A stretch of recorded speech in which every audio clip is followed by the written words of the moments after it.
Hello, Dragoons. This is Dragoon 7, Command Sergeant Major Burke. Today's episode will be the last one on the leadership series. It'll be focused on the rank of Sergeant Major. As always, though, we will always focus on all levels of leadership. Soldiers don't expect you to be the best, but they do expect you to be present. As much as you try, you don't ever spend enough time with your soldiers. And the most important person to be able to lead is that person on the other side of the toothbrush that you look at every morning. We have a very, very special guest, one of my personal heroes, and his time in the Army is nothing short of remarkable. But also, his time since his retirement has continued to impact the military with his leadership, but most importantly, on his ability to reflect on his time in uniform, and then share it in a way that influences leaders in and out of the Army.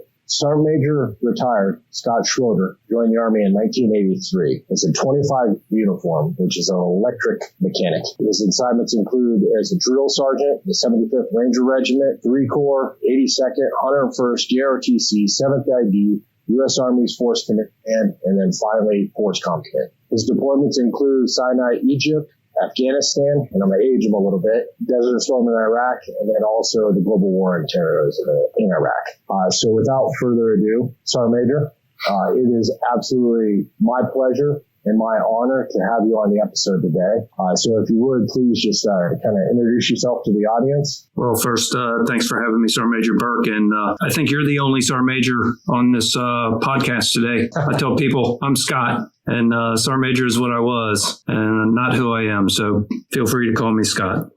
I just picked highlights from your career. We could have just did an entire podcast on the things that you've done in the Army. With all the positions you've held, you have one or two that you think are the most memorable, the ones that developed you the most, or maybe just the most exciting? I will tell you there were several. When you say positions, I'm going to go by rank and the most developmental, because I think at every level, that's what feeds the leader in the future, what your experiences are, and you develop as a leader through younger grades. So I think being a staff sergeant was the most influential time in my career. Actually, I was speaking to a couple weeks ago. One was talking about he had finished his squad leader time, and I asked him how long that was, and I think he said like 24 months. And he was waiting for a platoon to open up, and he was still a staff sergeant. And I said, well, I'm sure there's still some squad leader positions open someplace where you can do more. I told him I was a squad leader for 57 months. There's a lot of reps and sets that I got from that. And really that lends to mastery. I think I talk about that in the book. And mastery is not necessarily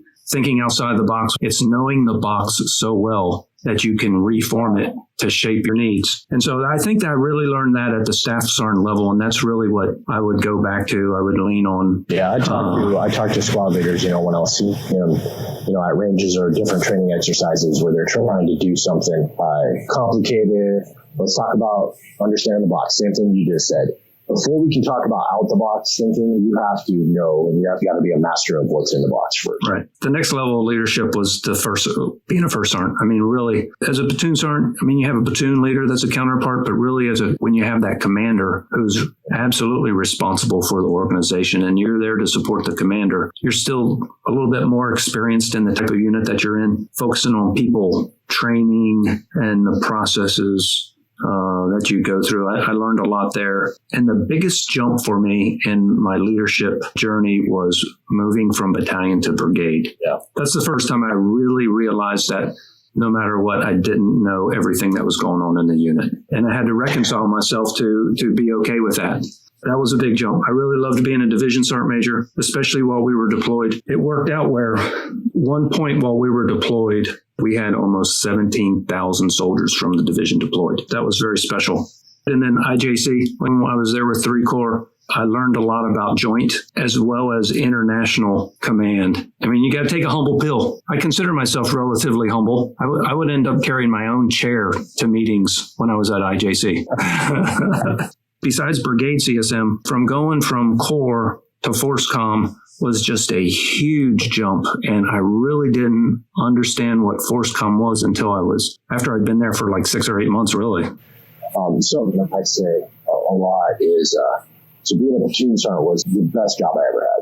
It's also a little bit because of the time in the space. We're talking, 2007 to 2010, but deployment after deployment, kicking doors, training, just with my soldiers every single day. But it was the best job I ever had. First sergeant job was the most rewarding job I ever had. Watching those young soldiers become NCOs and NCOs, becoming senior NCOs, and then senior NCOs ended up, some of them became, first sergeants with me. It was definitely the most rewarding job I ever had. And then being a sergeant major, that's a squadron level. I'm not going to quantify the brigade yet because I'm not quite done. Battalion CSM, squadron CSM, it was the most impactful job I ever had. You finally have a seat at the table where you can have the conversations where you can make big changes for your soldiers and things that, have made you mad for 20 years of service that you've just never, ever quite had the positional power to really influence or to really change. As a battalion CSM, you can just say, we're not doing that anymore. That does not pass the common sense check. We're not doing that anymore. It was an amazing thing for me.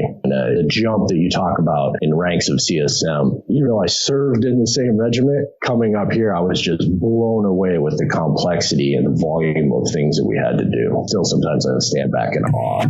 Like as I sit right now, we have soldiers in no less than 7 countries right now. Sit here and it's podcast. So it's remarkable. That adds additional complexity to the leadership challenge. At the battalion level, you're really around organizations that, or the people are from your background. When you move to a brigade, then you start bringing on different organizations. So as an infantryman, you have engineers, you have an engineer company, you have an intel company, and your maintenance challenges are a little bit more complex. I would say get to know those other organizations and those soldiers, spend more time with them, because that's where you really learn how you can impact organizations at much higher levels. That's where it's done. If you stay with all the people you know and the organizations that you know how they operate, you won't grow. You stay in your comfort zone. The best piece of advice I got right before I took the brigade was from Sergeant Major Nash, who's currently 4th ID Sergeant Major. He said, your infantry units. You need to spend all your time in the other ones. I wouldn't say I've been totally successful, but I've definitely heeded that and tried to spend as much time as I possibly can, especially like a regimental support squadron, which the things they have to support, being a striker formation and the amount of hours they put in and the logistics going to that. Those lieutenants that talk about things and I'm like, yeah, that totally makes sense. I have no idea what they're talking about. So in 2018, we published a book on NCO leadership, Behind the Colors. Everybody in GCR, especially the senior leaders, and there's some soldiers that frankly also impressed me in some way, or I've had just really great conversations with them, and I said, hey, you get a chance, come up to my office and give them a coin, give them a sticker, but then also give them a copy of your book as well. And I say, if you read this book and you understand this book, it won't tell you everything, but it will posture you for what you need to be able to do as a leader in our army. So I'd love to hear you talk about the book a little bit. Well, I appreciate that. I thought I had something to say, and it's something that really was I was working on, especially at our senior levels, as I was a senior sergeant major, really from brigade on, and understanding our. The history of the NCO Corps is we have made some huge shifts. And when we shifted from an army of air-land battle, 99, 98, 99, 2000, and we started deploying and we started doing counterinsurgency, the role of the NCO while we were deployed in counterinsurgency changed quite a bit. We had our officers fulfilling roles that State Department officials would have been fulfilling, because we had a huge, and so that coupled with just the nature of a counterinsurgency versus, combined arms maneuver, we shifted. And now the Army is shifting back to wide area security and what combined arms maneuver. And what we did during counterinsurgency was the roles of non-commissioned officers, warrant officers, and officers kind of merged together a little bit, and there wasn't a distinct separation in what each filled. And now with combined arms maneuver, it is absolutely necessary to be able to separate those out and understand what your roles are. When I would go around, sometimes NCOs weren't able to really articulate what their role was and what are the things that they focused on. And sometimes neither could commanders clearly articulate what they expected from their NCOs. And Army Regulation 600-20, I mean, it spells it out. So do our ADPs. It spells it out and tells them what they should do. And I believe our doctrine is very good. But what we don't do a very good job at is we provide leaders with a lot of information, but we don't say, hey, if you don't do anything else, just do these things right here. That's why I broke it down by grade and said, okay, if you don't do anything else, Sergeant, I need you to lead by personal example. I need you to train individual team and crew tasks. And I need you to be able to inspect. If you can do those three things, that sets the foundation for everything you will do in the future, because you won't stop doing those three things. Even as a FORSCOM Sergeant Major, I would go work to lead by personal example, focused my efforts on individual and team training and inspected. And so that's kind of how I drove what I did and supported the commander's priorities. And so I did that for each grade. The part also I like about that, and I think it ties into a little bit too of what you're saying, as a squadron CSM, when I was doing the expectation counseling for the platoon sergeants and the first sergeants, I was also able to use those as kind of that expectation counseling framework. When I came up to regiment, I did the exact same thing for the squadron CSMs and then first sergeants, and I'm going to use those three focus areas as well. So I think not only for the individual, what I need to be focused on, I think the leaders also can look at those three focus areas, lay out the expectations, and then overlay that with whatever the commander's intent is as well, because, commanders have priorities, philosophies, but us as, the NCOs, we just have focus areas, and, we have initiatives as well, but don't necessarily have kind of guidance, so to speak. I think that's just it's at least a tool that I've used, ever since the publication of the book, and I've gotten great feedback from it and a lot of benefit across the formation. Yeah, one of the things I would tell Sergeant Majors is, a lot of times we won't get that guidance from a commander. I like the word efforts. There's only one set of command priorities, and that's the commander's priorities. Those become everybody's priorities. But based on my role, I set up a set of efforts. Here's the efforts for each one of your priorities. These are the things that I am going to do to help focus my efforts against your priorities. And then I would go knock on the door and I would hand them a hard copy, and then we would talk about it. And I would say, hey, these are things that I want to do. That does a couple things for you.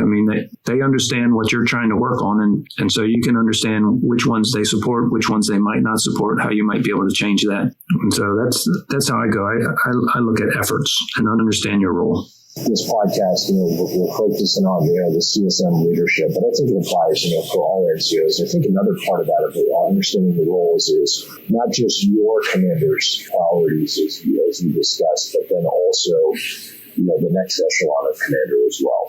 And you have to work to build that relationship with whoever that senior leader is. I try to, as a regimental sergeant major, telling the regimental commander, hey, you've got to talk to squadron CSMs, got to make it a little bit more formal, where you have prescribed times. You do a great mentorship for all the officers, but it's just as important for those squadron CSMs as well. So I guess what I'm asking you to kind of talk about is how important it is for these NCOs to also facilitate the relationship with their higher commander, their commander's commander, so to speak. That's a good question.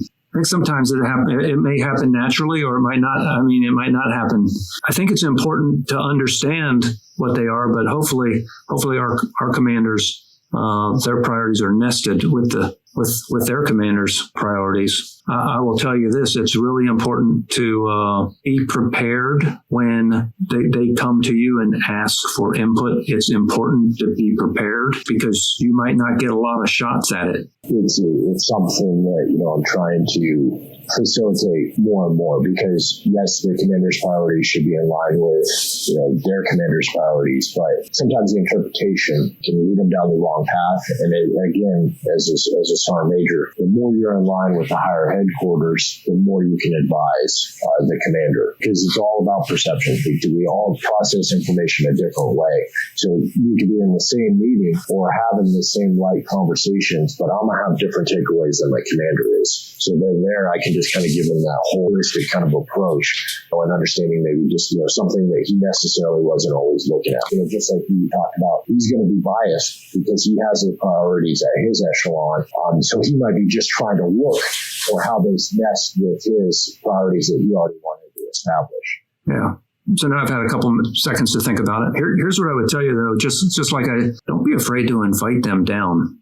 If you have something going on in your organization, maybe you have something special that's happening inside your squadron, or if you're a first sergeant, maybe ask the battalion commander down, or you ask the brigade commander and sergeant major down. Invite them to some of your events so they can see what your soldiers are doing, and then you can also get some insights. There could be times when they're feeling like they're invading or imposing on you, because sometimes, no matter what, when a commander or a senior leader goes to an organization, they're going to take something from you, whether it's time or resources. But some of my comments later on is always leave more than you take, right? I think what was it you used in the book? You talked about pecan pie. Yeah. Two best things about being deployed, right? Banana milk for breakfast and pecan pie for every other meal. I went out to an OP, and there was only like 10 people in this OP when I was with the 101st. And I was spending the night up there going through the chow line with red lens flashlight, and I stick my hand in the box, and there's only one piece of pecan pie left. I took a deep breath and let it out. It was involuntary or unconscious. And somebody said, "Hey, what's wrong, Sergeant Major?" And I said, "Nothing. Don't worry about it." They said, "Well, what's wrong?" I said, "Well, this is the last piece of pecan pie." And they said, "Well, go ahead and take it." I said, not a chance. I'm not going to take the last piece of pecan pie, and that's going to be the story from my visit. And so a few minutes later, somebody comes with a whole box. So then I took it and I said, "Hey, always leave more than you take." Because no matter what, you're going to take something from your subordinates when you go spend time with them. So it's important to leave more than you take. I think that's a good tie-in to kind of fellowship, which you talk about quite a bit in the book. And I just personally believe that it's not something that's talked about. And it also ties into, just kind of knowing your role in the leadership dynamic, in and out of the military. Why is fellowship so important? I know of no single person that is not subordinated to somebody else. Yep, absolutely. And the most important person to be able to lead is that person on the other side of the toothbrush that you look at every morning. Before you can lead others, you have to be able to lead yourself. When I was at IJC, sitting inside the commander's office, sometimes the ISAF commander would call. And I would tell you that that commander that I was serving with at the time was probably one of the best subordinates that I ever worked with. But you would never know it from being on the outside. So I would say there are few people, no matter what position you're in life, you're subordinated to somebody. So it's important to understand yourself, and it's really important to understand your role and then priorities and efforts. So it's really important to be able to follow. You can't lead until you can follow. I think you're spot on. And you talked about being the leader. I think one of the interesting parts discussed in the book, Sergeant Major, is how you came on mid-stride of deployment. If I remember correctly, you got told by at the Sergeant Major Academy that you were deployed to be a CSM, correct? Actually, I ended up going to Carson, and then I was at Fort Carson. At that time we had a list, and it was much different than it is right now. And there was an order of merit list, and there were numbers on this list, and people were getting called up. Long story short, I sent a note to Sergeant Major Hill, who was a division sergeant major in the 101st, and sent him a note, and he said, "Okay, got it. Don't call those people anymore at the sergeant major's branch, and stand by." And then I got a note back. It was probably the middle of November. He said, "I need you in country by 12 December. And now it's scurry and hurry to be able to figure out how to get to Fort Campbell and then into Iraq. What's some of the advice you would give when you came in an organization like that, mid-stride of a deployment where they've really kind of formed their team in, a very stressful situation on a deployment, and integrating yourself as a leader, and building respect and trust quickly, because it's needed in a situation like that. Just by nature of the military, in a lot of respects, you have automatic credibility, right? I mean, you don't get selected to be a battalion sergeant major without some form of potential. And even sergeants in most cases, I mean, we hold sergeants to a pretty high standard before they get selected. When you read the orders, you tell them, based on your demonstrated leadership potential. All right. It's important to come in and be patient and not be judgmental. The importance of presence and going out. I mean, I just go out on patrols and spend time with the different units, and it just takes time.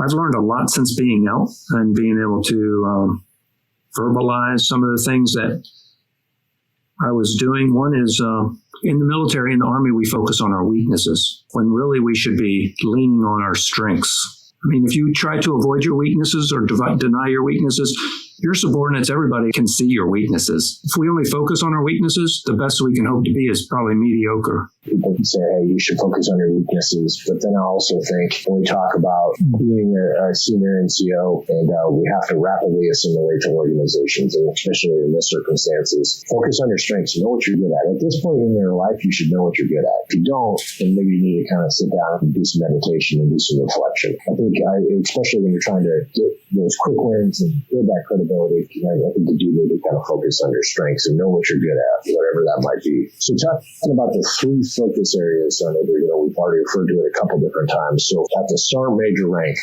you have shape, influence, and then you also talk about drive. The first one, when you talk about shape, you talk about the people, the programs, and the policies. What do you mean by shape? What do you think about shape? Is it a CSM or is it NCO, at all? What do you mean by shaping an organization? Well, you shape it by your input, who you interact with and who you inform, and understanding who the decision makers are. You help shape that. I mean, that's kind of influence also. How do you influence different things?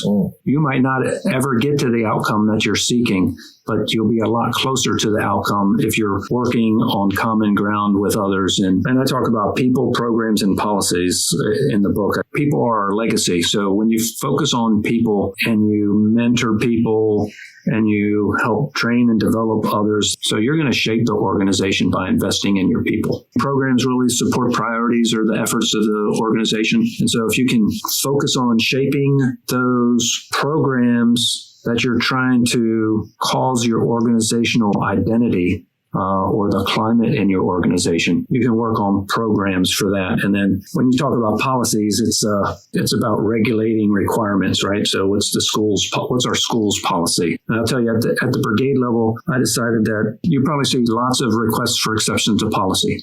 Some people were using exceptions to policy as just to be able to circumvent the policy itself. An exception to policy is for an exceptional person or an exceptional circumstance. Yeah. Identify which this is, because if you just send all these up and we're asking for all these exceptions to policy, then the policy is flawed. You got to work to change that policy to support the people or the organization. I think that's great. Sergeant Major, and talk about the programs and the policies. Is a regimental sergeant major and something I talked to a squadron sergeant major about. We use those also because what I don't want to be doing is solving the same problem over and over again. Let's come up with a solution, and usually that is exactly what you're talking about, is the program or the policy, so that we're not wasting organizational energy or mental energy of leaders solving the same thing over and over at times. But I think, it'll also kind of tie in to a little bit of what you're discussing is also part of that is the threshold. You can't circumvent a policy just because, you want to submit it. It's inconvenient for you because that's not really kind of how it's designed. So you as a sergeant major, when you talk about the shape, is, hey, the standards are the standards. This is why the X policy exists.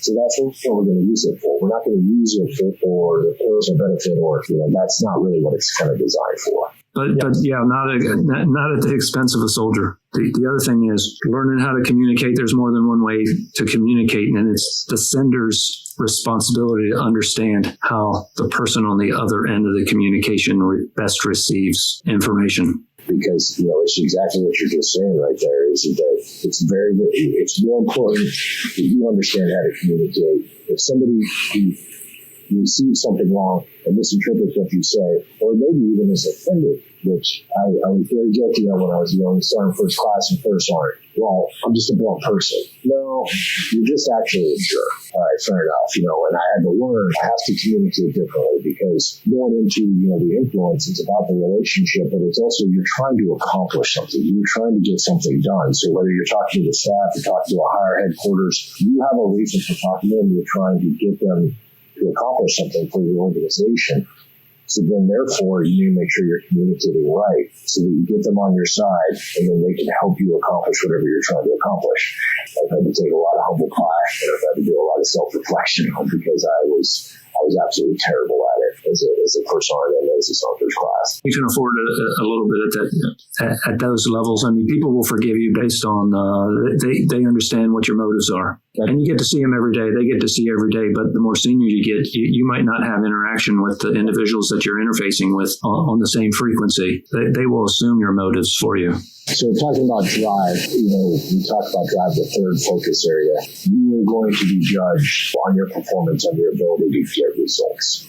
Your ability as a sergeant major to do all the things we talked about, influence and shape your organization, is going to be measured by your ability to do X. But also for the soldiers as well. When you ask a question, hey, what can I do for you? They're going to expect a result. Otherwise, it's going to eventually go, well, I'm not going to mention anything to them because he never gets anything done anyway. I'd say driving, I'd say one is when you're trying to solve a dilemma, really having firsthand examples of that illustrates what the challenge is. I think that's really important to have. And then being able to make these things personal. Whoever you're communicating with can take it on. Now, if you're, I would say don't be shy. Go to the source. If it's somebody that you're trying to influence or drive an activity, go spend some time and find out what the obstacles that they're experiencing. If it's a soldier issue, if it's something that you're having a challenge with, go to the source. It's easy for somebody to blow you off when you send them an email or give them a phone call. It's harder for someone to tell you no face to face. We were getting ready to deploy, and a soldier, had been on leave, and a soldier had moved into post quarters. He did that during the block leave time, and he wasn't taking block leave. He signed for quarters, and when we got back and his leadership went by, the home had mold, black mold in it. I was making his wife sick. The first sergeant came to me. I was a battalion at the time, and said, hey, they won't let him move out of this house, blah, blah, blah, blah, blah. And I said, okay. So I went down to the community housing office. Yeah, we can't do it. He's already signed for it. I said, well, who can make the decision to move him out of that house? I said, tell me who the person is that has the authority to make this decision, because I'm going to go see them next. So she called the person up and said, hey, I got this sergeant major here, and he's coming to see you. They were telling me what all the obstacles were. I said, hey, check this out. If this soldier doesn't have keys to a new housing unit by noon, I'm going to the CG's office, and I'm going to sit outside his office until he comes in. This lady said, well, we have to lay on transportation. I said, don't worry about transportation. I got a transportation company that can move all of his stuff. Before noon, that soldier had new keys. Leadership's risky business too. Don't go so far out on a limb. You can only do those type of things so often. I tell people, hey, only use the munition that's like escalation of force, right? Only use the munitions that's required to neutralize the target that you're. I had a soldier that had no heat in his house. So I went down there and found out he hadn't had heat in his house for 3 months. And he bought a couple little space heaters. But here in Germany, he had a baby, they had a newborn toddler and everything else. And his wife, she's just like, it's so cold. So I called up DPW and said, here's the deal. I'm not leaving this house until the heat's turned on. And I need you to hurry because it's cold as about 35 minutes later, the housing chief shows up, same kind of thing. But you have to be careful because you can do that too much as well. But throughout your career, what's going to pave your success? What would you say has really made you successful throughout your time? I think I just enjoyed what I did. Yeah. I enjoyed it. Okay. Some of the best compliments I got from my kids was they really didn't know what I did in the Army. But my extended family, they would ask me, after 20 years, hey, when's enough? Because we were deploying quite a bit. I'm going to continue serving until I don't think I'm making a difference and I'm not having a good time, because I just enjoy serving. I tell people from 2001 until 2014, 2012 is the only year that I didn't have months deployed. So that's what I did. I just ran out of airspeed and altitude. I tell people this: getting out of the Army is always an option. If you're truly just unhappy and you're not enjoying it, get out of the Army. Colonel Ewers, who's the current regimental commander, started off as a private in 2nd Cavalry Regiment, and eventually went to West Point, went to Harvard, and now he's the colonel of 2CR 30 years later. You can't do that in most walks of life, but you can absolutely do it in the Army. And oh, by the way, the Army's going to pay for everything along the way. It's remarkable. Yeah, the great thing about the Army is, you come and it's a clean slate. Yeah. And you got to perform. I tell people I could have gotten out of the Army as a staff sergeant and I would have felt that I had made a difference and I would have been proud of my service. And so everything past that was gravy because I really didn't get my head on my fourth point of contact until I finally got out of Germany and reclassified to the infantry. I don't know if this story's in the book. I was an electronics mechanic, and 6 weeks after I finished AIT for 11 Bravo, I was in Ranger School. And had I known what the odds were of me being successful in Ranger School, where I probably wouldn't have gone. I just did what they told me. Really what made me successful, I was relatively physically fit. And I was able to stay healthy my entire career. And I know that there's a lot of luck in there too. I've been hurt, but I haven't been injured. I would say I was physically fit. I loved being around soldiers. I was lucky. You brought it up, and I have to talk about it. Ranger School, and in your book, you even talked about it, the Expert Soldier Badge, which was still in the inception when you actually wrote the book, and now it's a program of record. 2CR alone has done 3 already this year. We have a squadron that's up in Poland, we run one as a squadron. We run a hybrid EIB ESV. So we just run it as a sim event, makes it super easy. And we have another one this spring, and then we'll run another one in regiment because we want to train experts. And then Ranger School, we have an extremely robust pre-ranger assessment. It's not a pre-ranger; we still send them to RTAC, but we do like a 5-day kind of pre-assessment to get them ready. But it's about building these experts, building these soldiers that are willing to go do this stuff because they do make better leaders and they do make better soldiers. Talking about Ranger School and talking about the Expert Soldier Badge and the EID, why do you think those are so important? And I want 2CR to hear from you because they're sick and tired of hearing me probably say, because I talk about it all the time constantly. It's just a mark of being a professional. It's another opportunity to have experiences. If we don't promote those programs, they'll die. Yeah. And really, it's about providing individuals the opportunity to excel. Not everybody's going to earn it the first time through. I'll tell you, as a first sergeant, I made it harder not to compete for EIB than it was to go ahead and compete for the EIB. Hey, this is a volunteer program. That's right. So by not competing, you're going to volunteer to do everything that supports EIB and the company. So you're going to work just as long and harder than everybody that's competing. And as a first sergeant, as an NCO, those are all individual, team, and crew tasks. I would tell people, I can put earned EIB or Expert Soldier Badge on an NCOER as a positive bullet, right? In theory, you could say, Lee's improvement chose not to compete. Provided the opportunity and chose not to compete. You're right. It's on the training schedule. How can something on the training schedule be optional? When I was a first sergeant, it was a different time. There's a lot more going on. But at the company, after 2 years, we had 21. We were averaging around 21 Rangers in the company. We had 72 out of 106 had EIBs. That was just a standard infantry rifle company in the 101st. PFCs run around with Ranger tabs on. And success begets success. So, it just grows. And so when you get that, that's in the culture of the organization. What I talked to the first sergeants about is what would your organization look like if you had 20 to 30 soldiers that had their ESB or had their EID? It would completely change the culture of the organization. When I joined the Army, I lacked 3 things. I lacked confidence, trust, and patience. And I gained a lot of that throughout the years.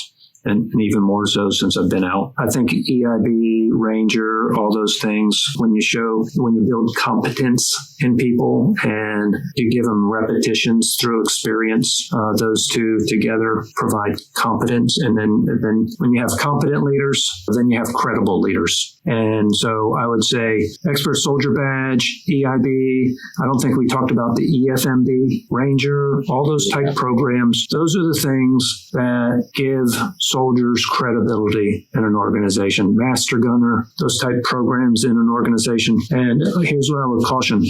Sometimes we make it so hard that they're not achievable. And we don't want to make things so challenging that they're not achievable. But we don't want to make it so easy everybody gets one either. I can't tell you how much I appreciate your time. And I know we had to call a couple audibles on this. This has been the episode I've been looking forward to for a very long time. And I appreciate all your insight, your guidance, and your continued mentorship. So I will turn it over to you for any kind of final comments you might have for TCR soldiers specifically, but we also have listeners that listen to the episodes as well outside. So anybody that is a leader or listener to the podcast, any advice or closing comments you have. Yeah, I appreciate so, Major Burke. I appreciate everything you're doing. Just expanding your influence. I read your article on getting punched in the mouth. I think that was really good. I mean, it's really about taking risk and getting out with soldiers. And soldiers don't expect you to be the best, but they do expect you to be present. Presence matters. And thanks for being a presence in the organization. And thanks for including me in your efforts to influence, develop your subordinates and your teams and your followers. Thank you very much. This is Eugene signing off.